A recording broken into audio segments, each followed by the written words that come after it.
اللهم إني أعوذ بك من شر لساني ومن شر سمعي ومن شر بصري ومن شر مني উলামায়ে দেওবন্দ ঐক্য পরিষদ চান্দিনার উদ্যোগে আয়োজিত ইসলামী মহাসম্মেলনের প্রধান মেহমান আল্লামা শেখ আহমদ দামাত বরকাতুহুমুল আলিয়া শেখুল হাদিস দারুল উলুম মুঈনুল ইসলাম হাটহাজারী মাদ্রাসা চট্টগ্রাম, বিশেষ মেহমান বৃন্দ, আমন্ত্রিত হযরত উলামায়ে কেরাম, আজকে মাহফিলের সভাপতি মুফতি ওলিউল্লাহ দামাত বরকাতুহুমুল আলিয়া, সভাপতি উলামায়ে দেওবন্দ ঐক্য পরিষদ চান্দিনা,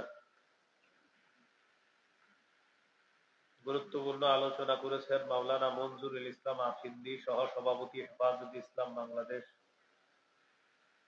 হযরত মাওলানা হাসান জামিল দামাত বরকাতুহুমুল আলিয়া, খতিব সায়েন্স ল্যাব জামে মসজিদ, মাওলানা আনিসুর রহমান আশরাফি মোহতামি মাদ্রাসা আশরাফুল উলুম ময়নামতি কুমিল্লা, মুফতি হেদায়েতুল্লাহ খান আজাদি চেয়ারম্যান জাগুয়া ইউনিয়ন পরিষদ বরিশাল, উপস্থিত হযরত উলামায়ে কেরাম, মুসলমান ভাইরা, আল্লাহ তাআলার দরবারে শুকরিয়া আদায় করছি আল্লাহ আমাদেরকে এই মাহফিলে উপস্থিত হওয়ার তৌফিক দান করেছেন বলে আলহামদুলিল্লাহ। 6 নম্বর পারা, 16 নম্বর পৃষ্ঠা, সূরাতুল মাইদার 51 নম্বর আয়াতে কারীমা তেলাওয়াত করেছি। এই আয়াতে আল্লাহ তাআলা বলেন, হে ঈমানদারগণ, তোমরা ইহুদি খ্রিস্টানদেরকে অভিভাবক রূপে গ্রহণ করো না, তাদের একে অপরের অভিভাবক। তোমাদের মধ্যে যারা তাদেরকে অভিভাবক রূপে গ্রহণ করবে সে তাদেরই অন্তর্ভুক্ত হয়ে যাবে। এটা যারা করবে সে হবে জালেম। আল্লাহ তাআলা জালেমদেরকে হেদায়েত দান করেন না।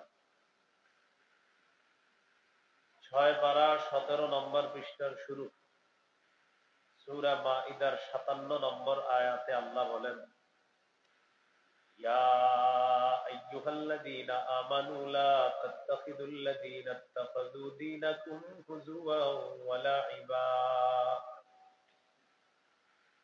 الذين اتخذوا دينكم هزوا ولعبا من الذين أوتوا الكتاب من قبلكم والكفار أولياء واتقوا الله إن كنتم مؤمنين। হে ঈমানদারগণ, তোমাদের পূর্বে যাদেরকে কিতাব দেওয়া হয়েছে তাদের মধ্যে যারা এবং কাফেরদের মধ্যে যারা তোমাদের ধর্মকে উপহাসের পাত্র এবং খেল তামাশার পাত্র হিসাবে গ্রহণ করেছে তাদেরকে তোমরা অভিভাবক রূপে গ্রহণ করো না। ইহুদি খ্রিস্টানদেরকে অভিভাবক রূপে গ্রহণ করতে আল্লাহ নিষেধ করেছেন। তাদেরকে অভিভাবক রূপে গ্রহণ করলে কি ক্ষতি? ক্ষতি তো শেষ নাই। এর মধ্যে 2 দিন পরে একটা রাত আসবে, এটার নাম 31st নাইট। এই রাতকে কেন্দ্র করে এরা আমাদের উপর যা চাপিয়ে দিবে সেগুলো কোনো মুসলমান যারা ইসলাম ধর্ম পালন করে তাদের সভ্যতা এবং আদর্শ না। মৌলিক কয়েকটা ক্ষতির কথা বলি। 1 নম্বর, তাদের কালচার আমাদের উপর তারা চাপিয়ে দিবে। 2 নম্বর, নারীদেরকে 8-60 খাটো ছোট পাতলা পোশাক তারা চাপিয়ে দিবে। 3 নম্বর, শরীরে টেটু আঁকবে, উল্কি আঁকা। 4 নম্বর, নতুন বর্ষকে শুভেচ্ছা জানাতে গিয়ে রাতের বেলা আতশবাজি ফুটাবে। 5 নম্বর, একদল ক্রিকেট খেলবে আর দুই পাশে দুইটা বক্সে গান বাজতে থাকবে, খিচুড়ি পাকাবে, ফজরের আগে এগুলা খাবে, খেয়ে তাহাজ্জুদ পরে ঘুমায় যাবে।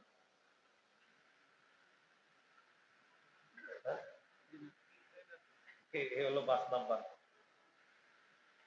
6 নাম্বার, মাদকের জয় জয়পর অবস্থা হবে, রেকর্ড হবে মদ ব্যবসা, এর পরের দিন পেপারে এটা গর্ব করে লেখা হবে। 7 নাম্বার, জিনাকে হালাল মনে করবে। 8 নাম্বার, সম্পদের অপচয় করবে। 9 নম্বর, সময়ের অপচয় করবে। 10 নম্বর, মুশরিকদের শিরকি স্লোগান আমাদের মুখ দিয়ে, মুসলমান বাচ্চার মুখ দিয়ে বের করার চেষ্টা করা হবে। এই 10টা ক্ষতি নিয়ে আসতেছে। এর মধ্যে 1 নাম্বার, তাদের কালচার আমাদের উপর চাপিয়ে দেওয়া। আমরা মুসলমান, আমাদের ধর্মের নাম ইসলাম। সূরা আলী ইমরানের 19 নম্বর আয়াতে আল্লাহ তাআলা বলেন, ইন্নাদ দীনা ইনদাল্লাহিল ইসলাম, আল্লাহর কাছে একমাত্র দ্বীন হলো ইসলাম।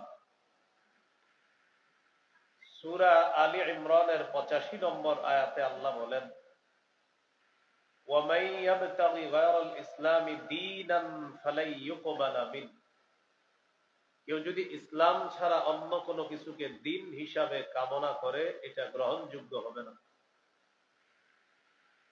সূরা বাকারার 131 নম্বর আয়াত আল্লাহ তাআলা বলেন, ইয ক্বালা লাহু রাব্বুহু আসলিম ক্বালা আসলামতু লিরাব্বিল আলামিন। স্মরণ করুন ওই সময়কে যখন ইব্রাহিমকে তার রব বললেন আত্মসমর্পণ করেন, তিনিও বললেন আমি বিশ্ব জগতের রব আল্লাহর কাছে আত্মসমর্পণ করলাম। আয়াত থেকে বোঝা যায় অভিভাবক যিনি হবেন তিনি ইসলাম পালন করবেন। সূরা বাকারার 132 নম্বর আয়াতে আল্লাহ বলেন, ওয়াওয়াসসা বিহা ইব্রাহিমু বানিহি ওয়া ইয়াকুব ইয়া বানিয়া ইন্নাল্লাহা আসতাফা লাকুমুদ-দীন ফালা তামুতুন্না ইল্লা ওয়া আনতুম মুসলিমুন। ইব্রাহিম নবী, ইয়াকুব নবী তার সন্তানদেরকে ওসিয়ত করেছেন, হে প্রিয় সন্তান, আল্লাহ তাআলা তোমাদের জন্য দ্বীন নির্বাচন করেছেন, তোমরা মুসলমান না হয়ে মরবা না। তাহলে অভিভাবক তারাও ইসলাম পালন করবে, সন্তানদেরকে ইসলাম পালনের ওসিয়ত করবে। বিপরীত দিকে যদি ইসলামের পরিবর্তে কেউ অন্যদের কালচার গ্রহণ করে, আবু দাউদের হাদিস 4031 নম্বর হাদিস, قال رسول الله صلى الله عليه وسلم من تشبه بقوم فهو منهم। রাসূলুল্লাহ সাল্লাল্লাহু আলাইহি সাল্লাম বলেন, যে ব্যক্তি কোন সম্প্রদায়ের সাদৃশ্যতা অবলম্বন করলো সে তাদেরই অন্তর্ভুক্ত হয়ে গেল। এইগুলো 1 নাম্বার। 2 নাম্বার, পাতলা পোশাক, খাটো পোশাক, ছোট পোশাক, আটসাট পোশাক। এই পোশাক আমাদের মুসলিম তরুণীরা গায়ে পরবে আর বলবে আমার পোশাকের স্বাধীনতা, আমার যা মন চাবে তা পরবে। কিসের স্বাধীনতা? ইসলামে পোশাকের নীতিমালা আছে।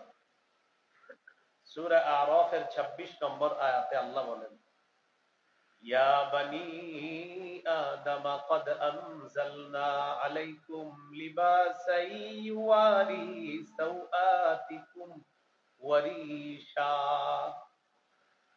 হে আদম সন্তান, আমি তোমাদেরকে পোশাক দিলাম, যেই পোশাক তোমাদের সতর ঢেকে রাখবে এবং সৌন্দর্যতার কারণ, এই সৌন্দর্যতার জন্য তোমাদেরকে পোশাক দান করলাম।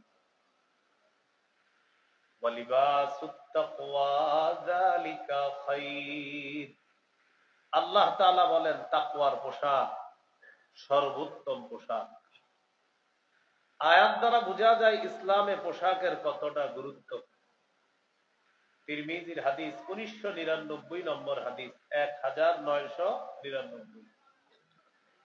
قال رسول الله صلى الله عليه وسلم لا يدخل الجنة من كان في قلبه مثقال ذرة من كبر। রাসূলুল্লাহ সাল্লাল্লাহু আলাইহি সাল্লাম বলেন, যার অন্তরে সামান্য পরিমাণ অহংকার আছে এই ব্যক্তি জান্নাতে প্রবেশ করবে না। যার অন্তরে সামান্য পরিমাণ অহংকার আছে এই ব্যক্তি জান্নাতে প্রবেশ করবে না। এক সাহাবী প্রশ্ন করলেন, ইন্নার রাজুলা ইউহিব্বু আন ইয়াকুনা সাওবুহু হাসানান ওয়া না'লুহু হাসানাতান। ইয়া রাসূলুল্লাহ, কোন ব্যক্তি চায় তার পোশাকটা যেন উত্তম হয়, তার জুতা যেন উত্তম হয়। হুজুর, পোশাক উত্তম হওয়া কামনা করা আর জুতা উত্তম হওয়া কামনা করা এটাও কি অহংকার? রাসূলুল্লাহ সাল্লাল্লাহু আলাইহি সাল্লাম জবাব দিলেন, ইন্নাল্লাহা জামিলুন ইউহিব্বুল জামাল। নিশ্চয় আল্লাহ সুন্দর, সৌন্দর্যতাকে আল্লাহ পছন্দ করেন। পরিপাটি হয়ে থাকা, একটু উত্তম জুতা পরা সামর্থ্য অনুযায়ী একটু উত্তম পোশাক পরা, এটা দূষণীয় না। এটা যদি সৌন্দর্যতা হয়, আল্লাহ এই সৌন্দর্যতাকে পছন্দ করেন। হাদিসের শেষে নবী বলেন, আল কিবরু বাতারুল হাক্কি ওয়া গামতুন নাস। অহংকার হলো সত্যকে অস্বীকার করা, মানুষকে ছোট করা। বাতিলপন্থী যারা আছে এক জায়গায় আওয়াজ বাড়ানো নিয়ে ঝগড়া করছে, এক জায়গায় পুরো শত্রুতা হিসাবে কাজ করতেছে। আমি তো শুরু থেকে শেষ পর্যন্ত আপনাদেরকে হয়তো আয়াত বলবো, না হয় হাদিস বলবেন, আটকাইতে হবে তো কোনোভাবে। কি আওয়াজ বাড়ায় দাও, কানে কানে কি জানি এসে বলে যে বাড়াও, একদল কাজ করে বাতিল। আওয়াজ বাড়াবেন না। শুরুতে আওয়াজ ঠিক ছিল, এরপরে হঠাৎ আস্তে আস্তে কি জানি গানে গানে বলছে বাড়াইছে।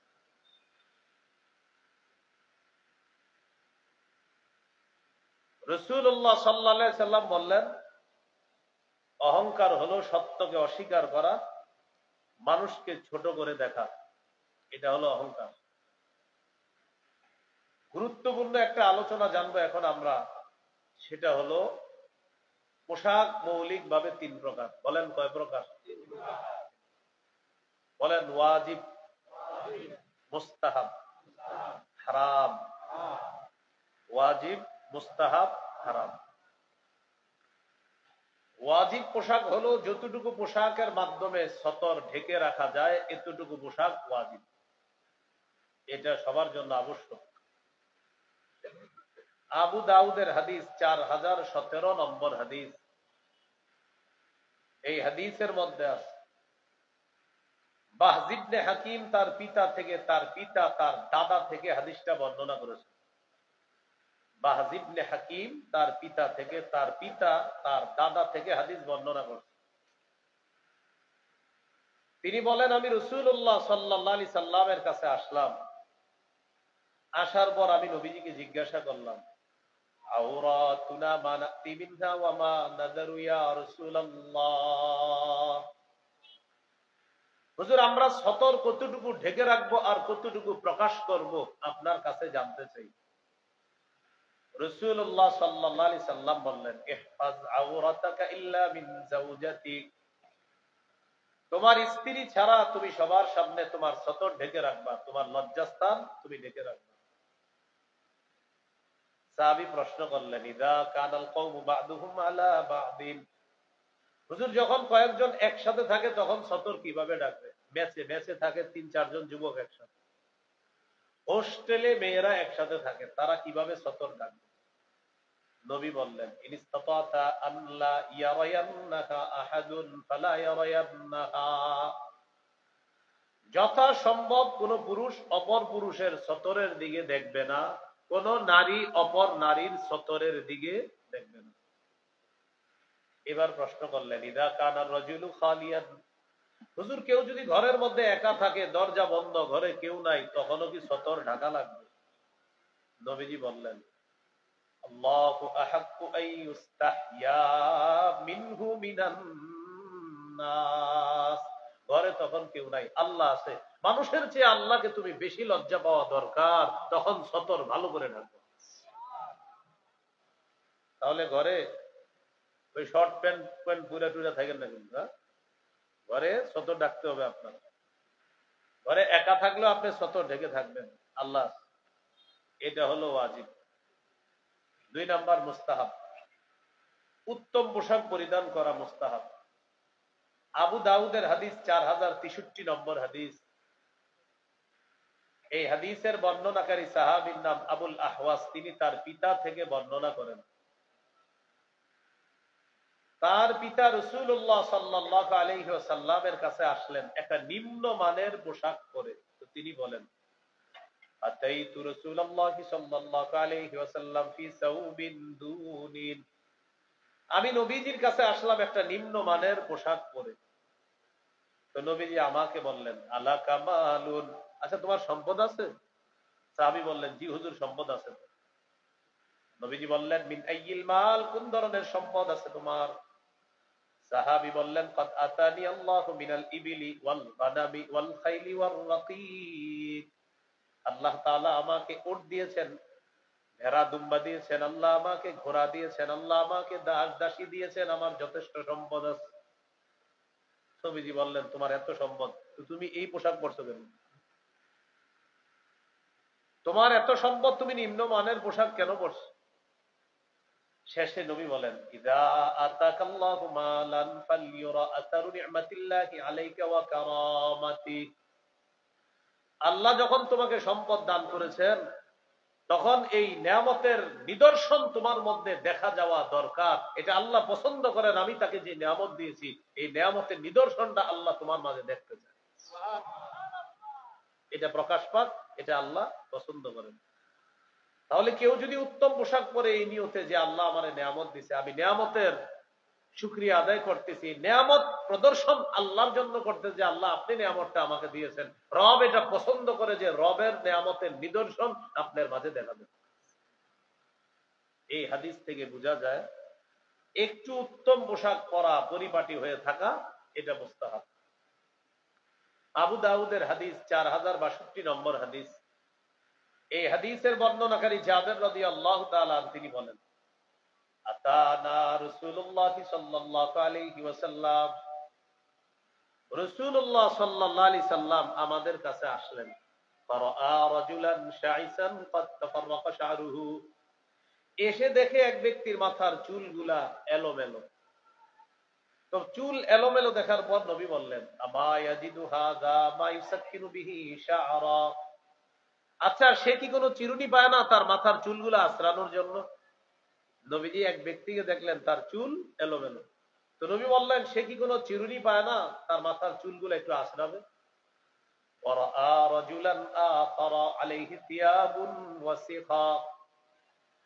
আরেক ব্যক্তিকে দেখলেন তার শরীরে ময়লা কাপড়।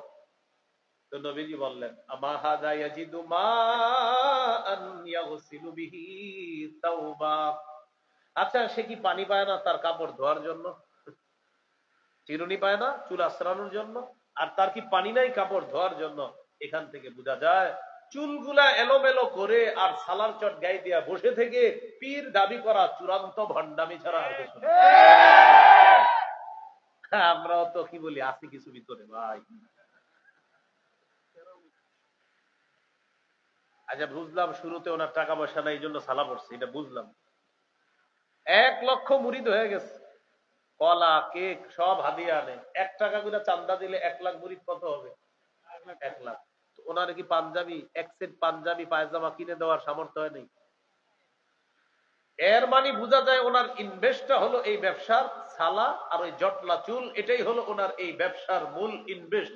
এই ইনভেস্ট যদি নষ্ট হয়ে যায়, তাহলে ওনার ওই পীরগিরি আর থাকবে না। তার এই ভণ্ডামির মূল পুঁজি হলো যে সালা গায়ে দিয়া যতদিন থাকবো, এতদিন গোবর মার্কা কিছু মানুষ আমার মুরিদ হবে আর বলবে, কিছু আছে ভিতরে।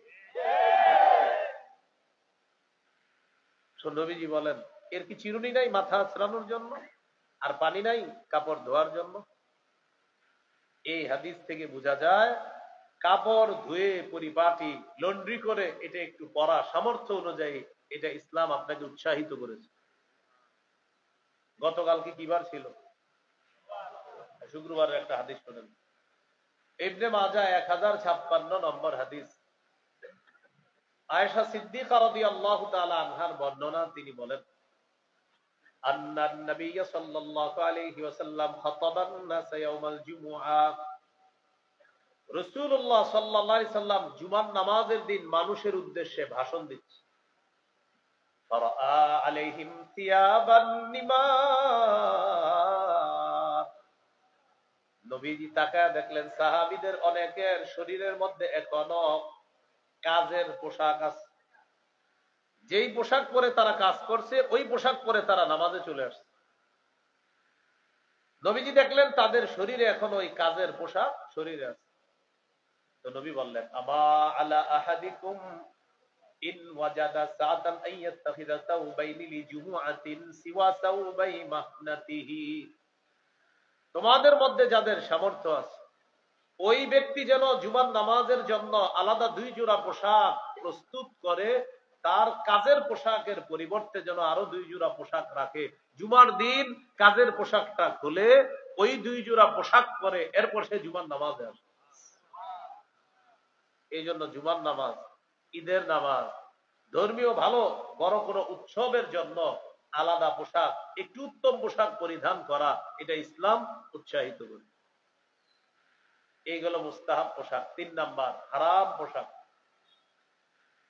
এই হারাম পোশাকটাই হলো আজকে আমার আলোচ্য বিষয়ের মূল আলোচনার সাথে সম্পর্ক। হারাম পোশাকটা আগের গুলো আমরা প্রাসঙ্গিক হিসাবে জেনে নিলাম। হারাম পোশাকের ক্ষেত্রে 6টা পোশাক বলি, মনে রাখবেন। পুরুষের জন্য রেশমের পোশাক হারাম। 2, পুরুষ নারীর পোশাক পরবে না। 3, নারী পুরুষের পোশাক পরবে না। 4, অহংকারের পোশাক পরবে না। 5, বিধর্মীদের পোশাক পরবে না। 6, আটসাট খাটো পাতলা পোশাক পরিধান করবে না। এই 6 ধরনের পোশাক নিষিদ্ধ। 1 নাম্বার, পুরুষের জন্য রেশমের পোশাক পরা হারাম। সহিহ মুসলিমের বর্ণনা 2069 নম্বর হাদিস। এই হাদিসের মধ্যে আছে রাসূলুল্লাহ সাল্লাল্লাহু আলাইহি সাল্লাম বলেন, লা তালবাসুল হারিরা, তোমরা রেশমের পোশাক পরিধান করবা না। ফাইন্নাহু মান লাবিসাহু ফিদ দুনিয়া লাম ইয়ালবাসহু ফিল আখিরাহ, যে পুরুষ দুনিয়াতে রেশমের পোশাক পরিধান করবে সে আখিরাতে রেশমের পোশাক পরিধান করতে পারবে না। হাদিস থেকে বোঝা যায় মুসলিম পুরুষের জন্য দুনিয়াতে রেশমের পোশাক হারাম, জান্নাতে মুসলিম পুরুষের জন্য রেশমের পোশাক হালাল। সহিহ বুখারীর বর্ণনা 5633 নম্বর হাদিস। এই হাদিসের মধ্যে রাসূলুল্লাহ সাল্লাল্লাহু আলাইহি সাল্লাম বলেন, ফাইন্নাহা লাহুম ওয়া লাকুম ফিল আখিরাহ। এই বাক্যটা আমি মাঝে মাঝে একা একা বলি, অনেক পছন্দনীয় একটা বাক্য। আমার সাথে একটু বলেন, অনুবাদ করুন পরে বলেন, ফাইন্নাহা লাহুম ওয়া লাকুম ফিল আখিরাহ। বিধর্মী পুরুষ যারা তাদের জন্য দুনিয়াতে রেশম, তোমরা যারা মুসলিম তোমাদের জন্য আখিরাতে রেশম। এটা হলো এই বাক্যের অনুবাদ। ফাইন্নাহা লাহুম, রেশম বিধর্মীদের জন্য দুনিয়াতে, আর তোমরা যারা আমার পুরুষ উম্মত আছো, ওয়ালাকুম ফিল আখিরাহ, আমার মুসলিম পুরুষ উম্মত তোমরা যারা, আখিরাতে রেশম তোমাদের জন্য। তাহলে বলেন, দুনিয়ার জীবন ক্ষণস্থায়ী না চিরস্থায়ী? এরা ক্ষণস্থায়ী রেশম পরবে। আমরা যদি এই ত্যাগটা করতে পারি, ধৈর্য ধরতে পারি, এটা যদি দুনিয়াতে না পড়ি, তো চিরস্থায়ী জীবনে ইনশাল্লাহ আমরা চিরস্থায়ী ভাবে রেশম পড়তে পারবো। সহিহ বুখারীর বর্ণনা 5837 নম্বর হাদিস। এই হাদিসের মধ্যে আছে হযরত হুযায়ফা রাদিয়াল্লাহু তাআলা আনহুর বর্ণনা, তিনি বলেন, নাহানান নবী সাল্লাল্লাহু আলাইহি ওয়াসাল্লাম আন নাশরাবা ফি আনিয়াতিয যাহাবি ওয়াল ফিদ্দাতি ওয়া আন নাকুলা ফিহা ওয়া আন লুবসিল হারিরি ওয়াদ দীবাত ওয়া আন নাজলিসা আলাইহি। রাসূলুল্লাহ সাল্লাল্লাহু আলাইহি সাল্লাম আমাদেরকে স্বর্ণ রূপার পাত্রে পানাহার করতে নিষেধ করেছেন, পাতলা রেশম মোটা রেশম করতে নিষেধ করেছেন, রেশমের উপর বসতে নিষেধ করেছেন। অনেক বাসায় বেড়াইতে যাবেন, এই সোফা চেক করে বসবেন, আমি ওটা চেক করি দেখি না ঠিক আছে না, সোফার মধ্যে রেশমের সুতা থাকে, পিছনে একটা ছোট্ট বালিশ থাকে, জায়গাটা একটু বড় আছে, ওই ছোট্ট বালিশটা রেশমের সুতা দিয়ে কারুকার্য করা থাকে। আপনি যখন এটা দেখবেন, এইটা আপনি হেলান দিয়ে বসবেন না। আপনার সাথে যে মহিলারা যাবে, আপনার স্ত্রী যাবে, আপনার কন্যা যাবে, তাদেরকে বলবেন ওটাতে বসতে, তাদের জন্য এটা হালাল। আপনি রেশমের পোশাক পরবেনও না, এটার উপরে বসবেনও না। আজ আমাদের নবী বলছে আমরা এটা ব্যবহারও করব না, এটার উপর আমরা বসবো না। যদি ওই সোফা ছাড়া বসার কোনো জায়গা না পাই, ঘরের কারো কাছ থেকে বলবো একটা তোয়ালে আনেন বা গামছা আনেন, গামছা বিছিয়ে ওটার উপরে বসবো, এরপরেও আমার নবীর এই হুকুম অমান্য করব। মনে থাকবেন ইনশাআল্লাহ। এই জন্য সোফা বসলে একটু সতর্ক, ওই ছোট্টটা বালিশ থাকে দেখবেন, ওইটাতে পাশ দিয়ে কিছু রেশমের সুতা ইয়া করে দেয়, এটা সতর্ক থাকে। এগুলো হলো কৌশল আমাদেরকে অভ্যস্ত করার জন্য। মাসআলা, নারীদের জন্য রেশম ব্যবহার জায়েজ আছে দুনিয়াতে। সহিহ মুসলিমের বর্ণনা 2071 নম্বর হাদিস, আলী রাদিয়াল্লাহু তাআলা আনহুর বর্ণনা, তিনি বলেন উহদিয়াত লি রাসূলিল্লাহি সাল্লাল্লাহু আলাইহি ওয়াসাল্লাম হুল্লাতুন সিয়ারা, রাসূলুল্লাহ সাল্লাল্লাহু আলাইহি ওয়াসাল্লামের কাছে রেশমের পোশাক হাদিয়া আসছে। ফাবাআতা বিহা ইলাইয়া, আল্লাহর নবী আমাকে রেশমের পোশাকটা পাঠাইছে আমার কাছে। আমি আলী মনে করলাম আমার কাছে আল্লাহর নবী পাঠিয়েছেন, মনে হয় আমাকে পরার জন্য পাঠাইছে। ফালাবিস্তুহা, রেশমের পোশাকটা আমি পরিধান করলাম। করার পর আল্লাহর নবীর কাছে গেলাম, চেহারা দেখে বুঝতে পারছি নবী খুব রাগ হয়ে আছে, আমাকে রেশমের পোশাক পাঠাই। আমি পরিধান করে নবীজির সামনে গেলাম। ফারাফতুল গাদাবা ফি ওয়াজহিহি, নবীর চেহারা মুবারকের মধ্যে আমি রাগের ছাপ দেখলাম। নবীজি আমাকে বললেন ইন্নী লাম আবআস বিহা ইলাইকা লিতালবাসাহা, আমি রেশমের পোশাক তোমার কাছে পাঠিয়েছি তুমি পরিধান করার জন্য না। ইন্নামা বাসতু বিহা ইলাইকা লিতুশাক্কিকাহা খুমরান বাইনান নিসা, আমি রেশমের এই কাপড় তোমার কাছে পাঠিয়েছি, এটা তুমি টুকরা টুকরা করে ওড়না বানিয়ে তোমার পরিবারের নারী সদস্যদেরকে দিবা, তারা ব্যবহার করবে, এই জন্য পাঠাইছি। এই হাদিস থেকে বোঝা যায় রেশম নারীদের জন্য বৈধ আছে। সহিহ বুখারীর 5840 নম্বর হাদিসে আছে, হযরত আলী বলেন ফাশাক্কাতুহা বাইনান নিসা, আমি রেশমের ওই কাপড়টা টুকরা টুকরা করে ওড়না বানিয়ে নারীদেরকে দিয়ে দিলাম তারা ব্যবহার করার জন্য। তাহলে সহিহ মুসলিমের 2071, সহিহ বুখারীর 5840 নম্বর এই দুই হাদিস থেকে জানলাম নারীদের জন্য রেশমের পোশাক বৈধ। তাহলে পুরুষের জন্য রেশম হারাম, নারীদের জন্য স্বর্ণ বৈধ, নারীদের জন্য রেশম বৈধ, পুরুষের জন্য স্বর্ণ হারাম, রেশম হারাম। জান্নাতে পুরুষের জন্য স্বর্ণ রেশম দুইটাই হালাল। এইগুলো 1 নাম্বার, পুরুষ রেশম পরবে না। 2 নাম্বার, পুরুষ নারীর পোশাক পরবে না। 3 নাম্বার, নারী পুরুষের পোশাক পরবে না। লাআনা রাসূলুল্লাহ সাল্লাল্লাহু আলাইহি ওয়াসাল্লাম আর-রাজুলা ইয়ালবাসু লিবসাতাল মারআ ওয়াল মারআতা তালবাসু লিবসাতার রাজুল, রাসূলুল্লাহ সাল্লাল্লাহু আলাইহি সাল্লাম ওই পুরুষের উপর অভিশাপ করেছেন যে পুরুষ নারীর পোশাক পরে, আর ওই নারীকে অভিশাপ দিয়েছেন যে নারী পুরুষের পোশাক পরে। গায়ে হলুদ বলতে একটা অনুষ্ঠান আছে, এটা কি জানেন? এই অনুষ্ঠানে 10 জন 20 জন যুবকরা এক কালারের পাঞ্জাবি বানায়, বানানোর পর লম্বা একটা ওড়নাও বানায়। এই ওড়নাটা এতটুকু থাকে, আপনার লম্বা একটা ওড়না। পিছন থেকে যখন দেখবেন, দেখা বলবেন আসসালামু আলাইকুম খাদিজা আপা, কি অবস্থা? হে আপনি তো জানেন আসলে হে খাদিজা না, হ্যাঁ আপনাদের এই চান্দিনার আব্দুর রহিম বা একজন কেউ পুরুষ। তাকায় বলবে এটা তুমি কোনো কথা বললা আমারে, কি বললা তুমি? বলেন না আমি আসলে ওড়না দেখছি তো আপনার, আপনি কষ্ট নিয়েন না, লজ্জা শরম থাকলে এটা আর বলবে না। যেই পুরুষ নারীর পোশাক পরে তাকে আল্লাহ রসুল অভিশাপ দিয়েছেন, আর যেই নারী পুরুষের পোশাক পরে তার উপরও আল্লাহ রসুলের অভিশাপ। ছোটবেলা থেকে বাচ্চা মেয়েকে প্যান্ট শার্ট পরায়া শখে পরাইছে, শখ করে আদর করে। এই মেয়ে বড় হওয়ার পর এখন বলে আমি প্যান্ট শার্ট পরবো। মা বাবা বলে না তোমাকে দেওয়া হবে না, মেয়ে বলে আমার পোশাকের স্বাধীনতা, প্রয়োজনে তোমাদেরকে ছেড়ে অন্য কোথাও চলে যাব, আমি এটা পরবো, আমার যা মন চায় আমি তা পরবো। এর জন্য দায়ী ওই কসাই অভিভাবক। আপনি কেন ছোটবেলা থেকে এটা পড়াইছেন?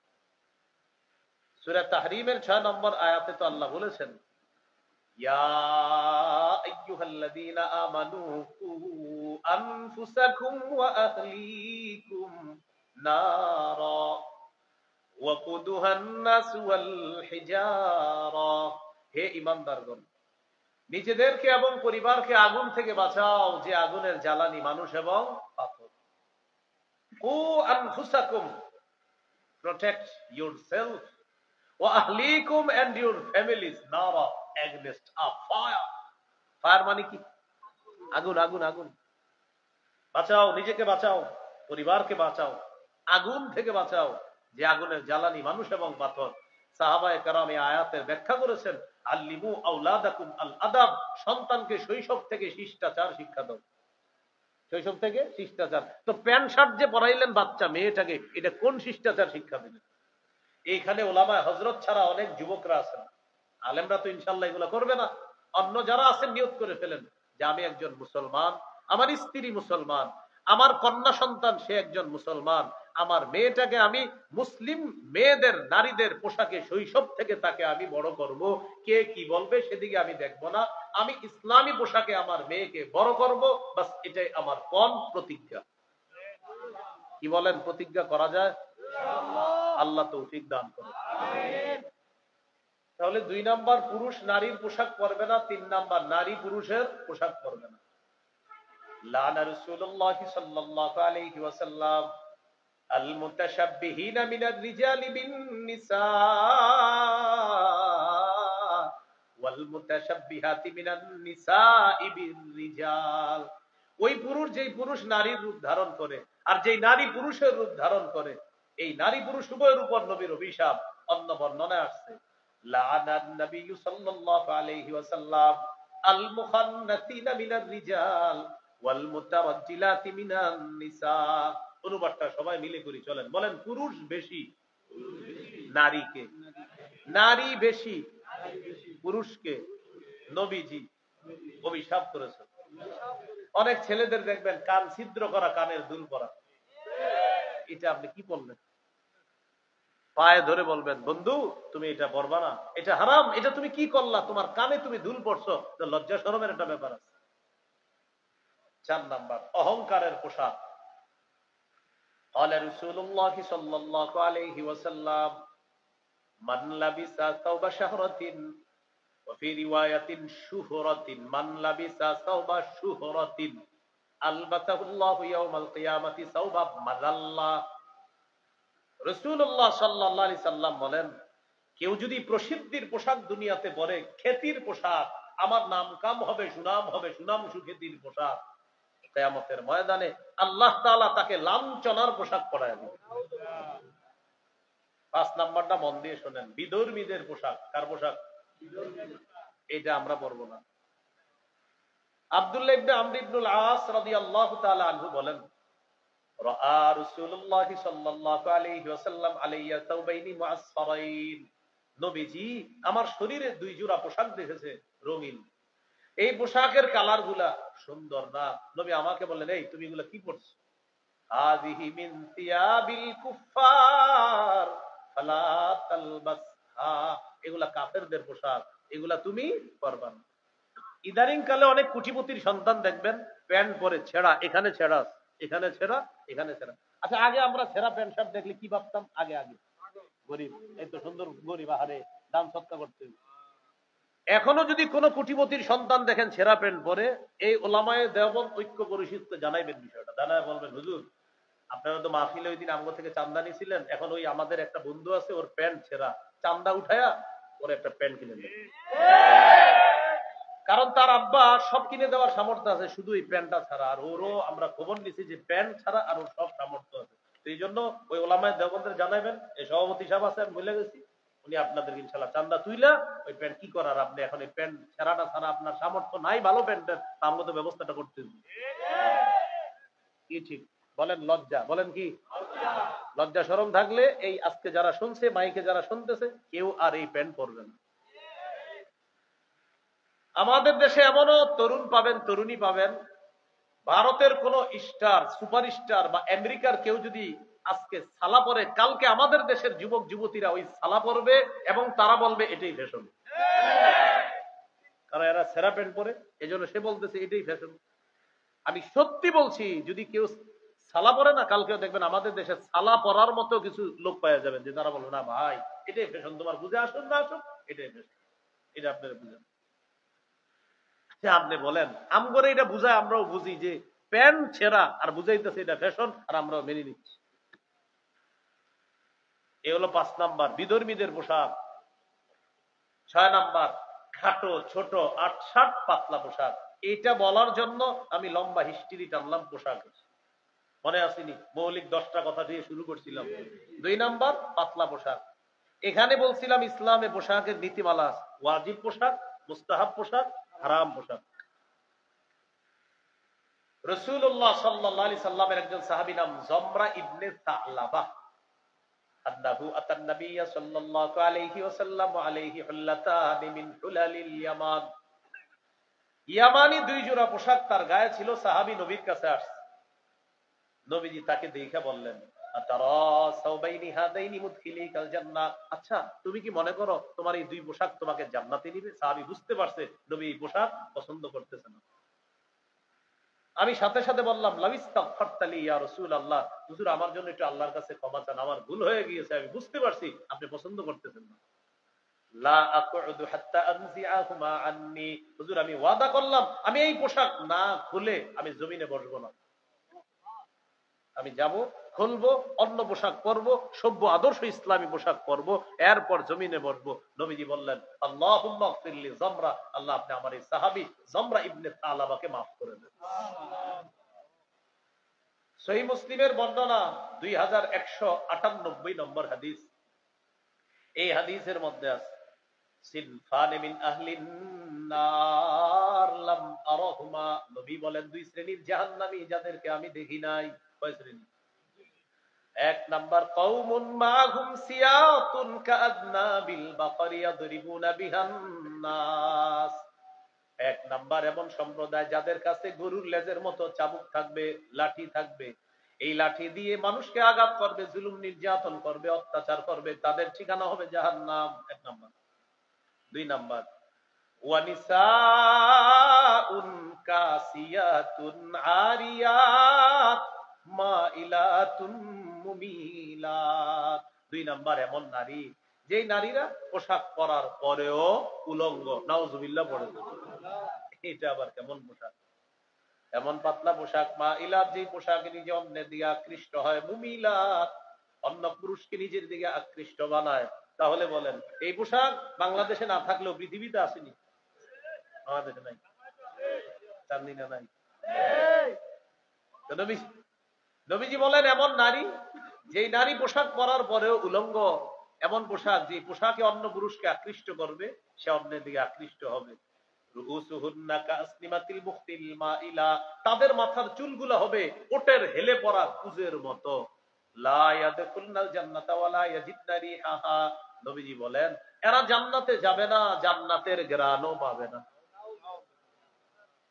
জান্নাতের ঘ্রাণও পাবে না। তাহলে আমাদের মূল আলোচনার এটা হলো দ্বিতীয় আলোচনা, এই যে উল্টা পাল্টা পোশাক, এটা যেমনে মন চায় তেমনে নতুন বর্ষকে শুভেচ্ছা জানাবে, স্বাগত জানাবে। কোথায় কোথায় পোশাক আর কোথায় কি, এদিকে লক্ষ্য করা হবে না। বলবে কি নতুন বছরকে স্বাগত জানাবে, কিভাবে? যেভাবে মন চায়। সেটা কি পোশাক পরবো না না পরবো, এটা আপনাদেরকে বলার কিছু নেই। এ হলো 2 নাম্বার। এ হলো 2 নাম্বার। এই 2 নাম্বারের আলোচনাটা ছিল লম্বা। 3 নাম্বার টেটু আঁকা, টেটু, শরীরে উল্কি আঁকবে, শরীরে উল্কি আঁকা। এটা এখন ছেলেরাও আঁকে, মেয়েরাও আঁকে, ইলেকট্রিক শর্ট দিয়ে এটা করে। সহিহ বুখারীর বর্ণনা 5940 নম্বর হাদিস, লাআনা রাসূলুল্লাহ সাল্লাল্লাহু আলাইহি ওয়াসাল্লাম আল ওয়াসিলা ওয়াল মুস্তাওসিলা ওয়াল ওয়াশিমা ওয়াল মুস্তাওশিমা। যেই নারী অন্যের চুল তার মাথায় লাগায়, অথবা যেই নারী অন্যের চুল অন্য কোন নারীর মাথায় স্থাপন করে দেয়, প্রতিস্থাপন করে দেয়, যে নারী শরীরে উল্কি আঁকে অথবা যে নারী অন্য নারীর শরীরে উল্কি এঁকে দেয়, টেটু এঁকে দেয়, এই উভয় নারীর উপর আল্লাহ নবীর অভিশাপ। যেই নারী ভুরু উঠায় এই নারীর উপর আল্লাহ নবীর অভিশাপ। ভুরু ভুরু উঠায়, এটাকে ভুরু ফ্লাগ বলে, ভুরু উঠায়। এই কাজগুলা হয় বিউটি পার্লার নামে একটা জগৎ আছে ওখানে। তো ওখানে গিয়ে আরো কাজ হয়, আল্লাহর দেওয়া কালো চুল এটাকে আপনার অন্য অন্য কালার বানায়, লাল সাদাও বানায়, এরকম করে।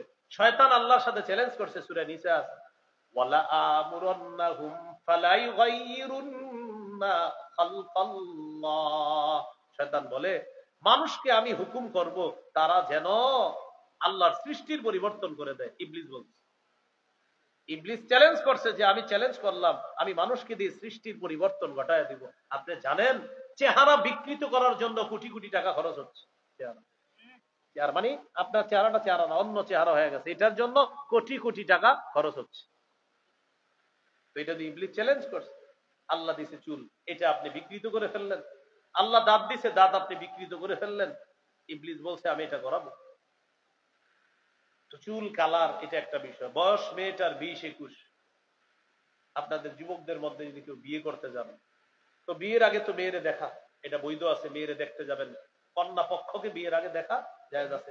কন্যাকে শুধু আপনার জন্য দেখা যায়, আবার আপনার আব্বার জন্য না, শুধু আপনার জন্য যে বিয়ে করবে।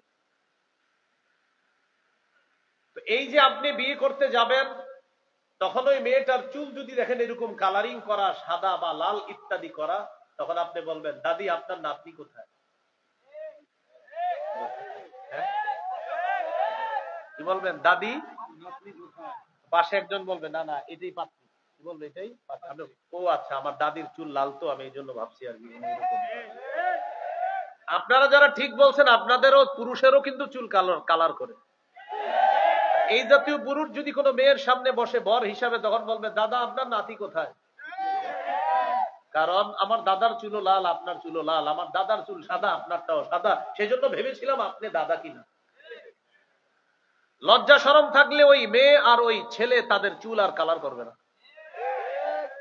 মনে থাকবেন ইনশাআল্লাহ। তাহলে 3 নাম্বার টেটু আঁকা, উল্কি আঁকা, এগুলা নিষেধ। 4 নাম্বার আতশবাজির মাধ্যমে মুমিন নারী পুরুষকে কষ্ট দেওয়া।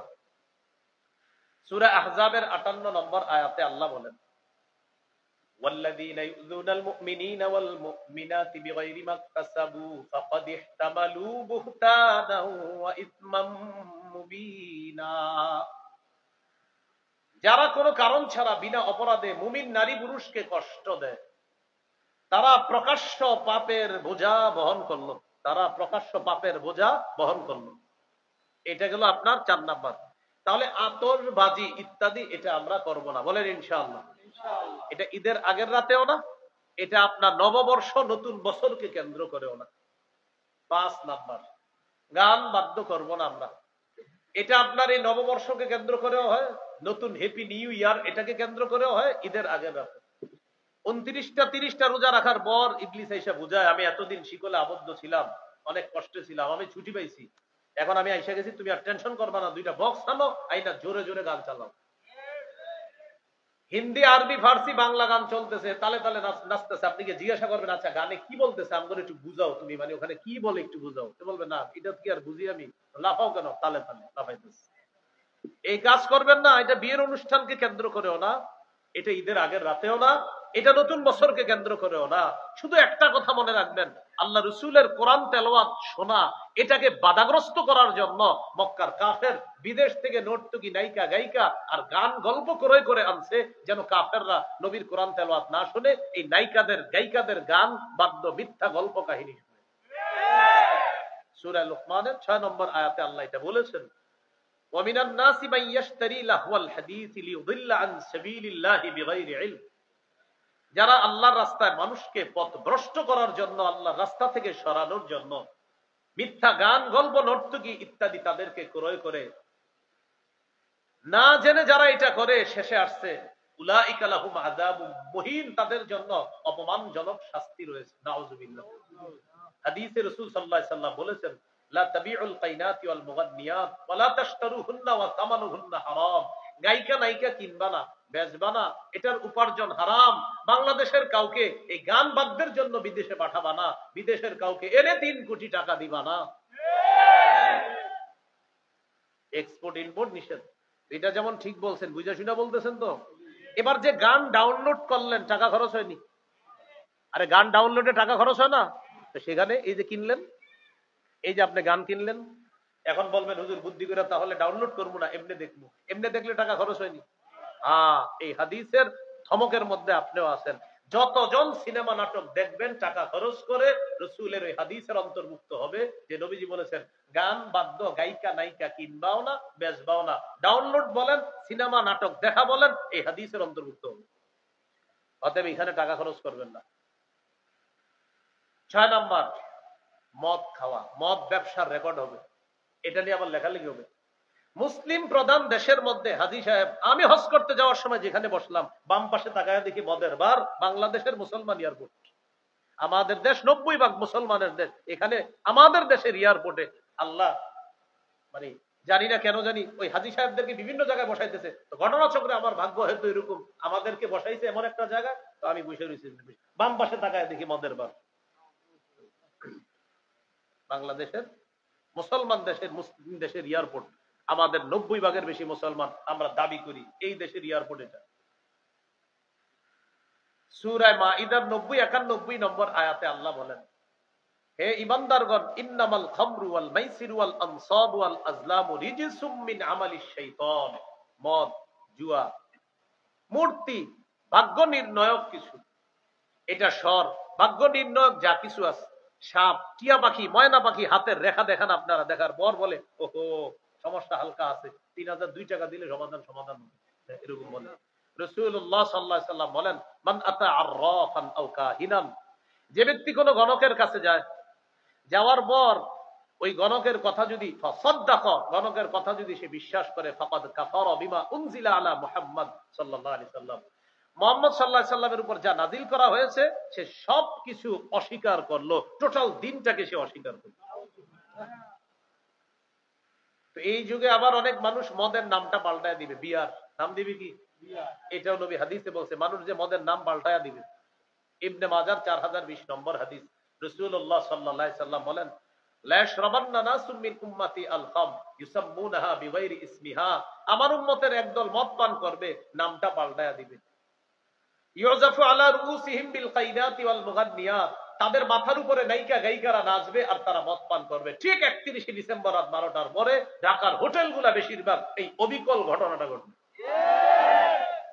গান গাইবে, মদ টানতে থাকবে, নর্তকীরা নাচানাচি করতে থাকবে, আর এটার নাম দিবে স্বাধীনতা। 7 নাম্বার, জিনাকে হালাল মনে করা। নাউজুবিল্লাহ।